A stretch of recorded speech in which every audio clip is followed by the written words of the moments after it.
Баярлалаа. Хоёр багц асуулт байна. Нэгдүгээрх нь сангийн яамнаас энэ бид нар чинь Монгол улсын нэгдсэн төсвийг хилцэж байгаа. Нэгдсэн төсөв гэдэгт улсын төсөв, орон нутгийн төсөв, тэгээ бусад сангууд ордог баг.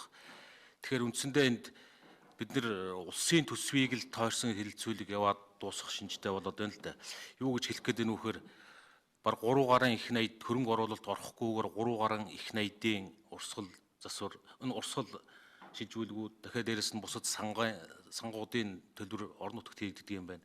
Гэтэл энэ орон нутгийн очиж байгаа мөнгийг үр ашигын талаар энд ямарваа нэгэн хилцүүлэг явагдахгүйгээр төсөв батлагдах, нэгдсэн төсөв батлагдах гэдэг нь л орон нутгийн одоо энэ аймгийн удирдлагууд гэдэг төсвөөс очиж байгаа мөнгийг цааш нь дамжуулагчид, тараагчид л болдог.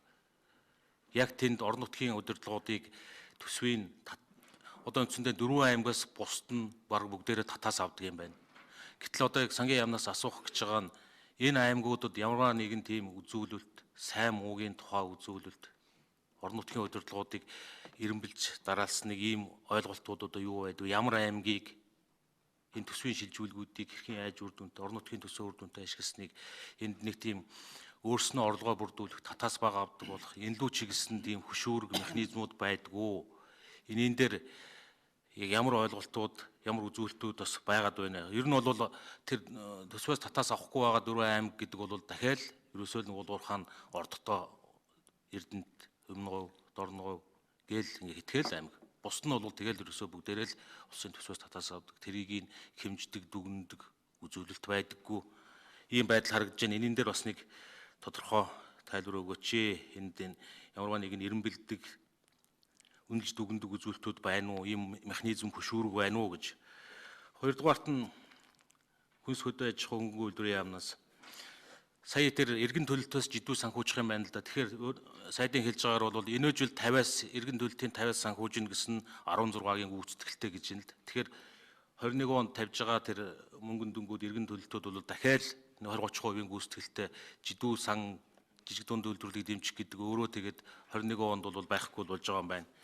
Тэгэхээр за энэ хэсэг нь байхгүй болчлоо. Бусад талаараа одоо энэ хөнгөн үйлдвэрлэлээ дэмжих чиглэлд 21 онд хүнс хөдөө аж ахуй хөнгөн үйлдвэрийн яамнаас ямар бодлогын болоод ажлууд хийж байгаа вэ? Энэ дээр бас юу хэлэх гээд байна вэ гэхээр бид нар чинь уул уурхаан бус экспорт гээл жил бүхэн л ярьдаг баахан л хилцүүлэг болдог. Яг үнэндээ тэр уул уурхаан бус экспортын чинь өсөж байгаа хэмжээ байхгүй. Яг одоо үнэндээ мах сүү хүнсний гаралтай зүйлсүүд нь 20-отой гिचсэн байдаг. Бусад бараа бүтээгдэхүүнүүд нь татврын 20-т орчихсон, бараг 40%-ийн татвартай, экспортын татвартай. Энийн дээр хийгдэх ажлууд зөвхөн нэг ганц хоёр ажил ихээс жидүү сан юм уу нэг имийг тойрч ярихаас урдаар нийт улсын хэмжээний бодлогын хэмжээнд хийх ёстой маш их олон асуудлууд, шийдлээ хүлээсэн, дэмжлэг хүлээсэн олон асуудлууд байна л да. Энэ чиглэлд ямар ажлууд хийгдэж байгаа вэ гэсэн асуултууд байна. За, Минцайхан сайд эхлэх үү, Хөрлөбатар сайд эхлэх үү? Хөрлөбатар сайд.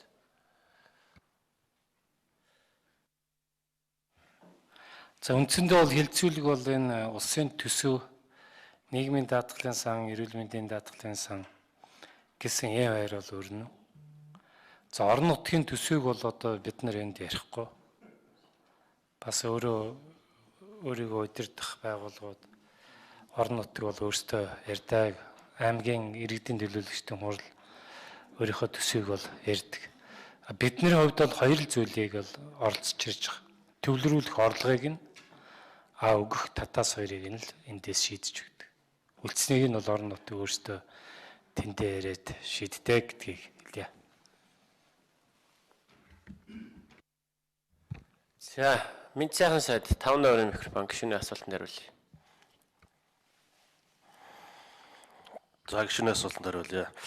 Энэ жижиг дунд үйлдвэрлэлийг дэмжих агентлаг төр бол нэг 54 төгрөг суучод байна. Тэгэхээр энэ бол бид нар агентлагийн үйл ажиллагааны сангийн эргэн төлөлтөөс санхүүжүүлнэ гэдэг ийм тооцоололоос олгосон байгаа. За 21 онд графикийн дагуу төлөгдөх нийтдээ 36 тэрбум төгрөг байгаа. За энэс гадна бид яаж дэмжих вэ гэхээр Азийн хөгжлийн банкны одоо явж байгаа за мөн JICA-гийн жижиг дунд үйлдвэрлэлийг хөгжүүлэх зээл дээр төсөлт байдаг. Ингээд энэ төслүүд төр нийтдээ 72.1 тэрбум төгрөг байгаа. Ингээд бид нар нөгөө талдаа бас зээлийн батлан даалтын сандар бид нар төр нэг 30 орчим тэрбум төгрөг байж байгаа. Энэ асуудлаар энэ эргэн төлөлтүүдэд бид нэр аваад за мөн энэ төслүүдээр явж байгаа санхүүжилтээ аваад явах юм бол бид нар эх онд бол жижиг дунд үйлдвэрлэл бас боломжийн түвшинд дэмжиж явах боломжтой гэж харж байгаа.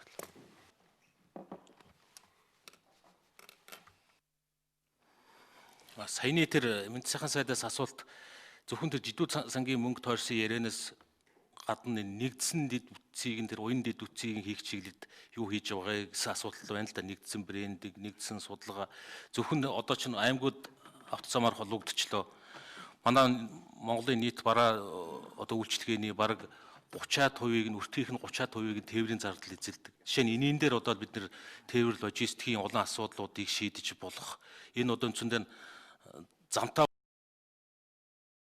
логистикийн олон асуудлуудыг шийдэж болох энэ одоо үндсэндээ замтаа болчлоо одоо цаа талд нь дахиад энэ бизнесээ дэмжсэн бодлогууд тэр агуулгын логистикийн олон зүйлүүд л байгаад байна л да хийгдэх ёстой. Тэрийн дээр бас нэг тодорхой бодлого гаргаж бас ажиллах ёстой шиг л харагдаж байгаа.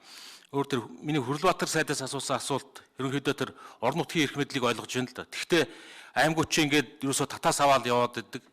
Тэгэл тэр нь авах ёстой юм шиг, зарцуулах ёстой юм шиг, төсвөөс өгөх ёстой юм шиг. Энэ чинь өөрөө орлогоо бий болгодог. Дахиад дээрэс нь элдв янзын тэр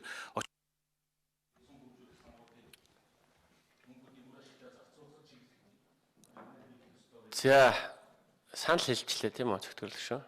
Тодруулга. За Хүрлбаатар сайд 1 минутанд багтаж хариулъя. Яг асуулт нь юу юм бол?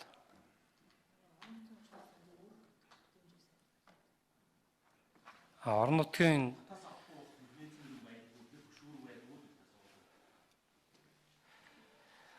орон нутгийн төсвүүдээр одоо хяналт тавих байгууллага нь бол орон нутг төр бас өөрсдөө аудиттай аймгийнхаа хурлаасаа томилогддог.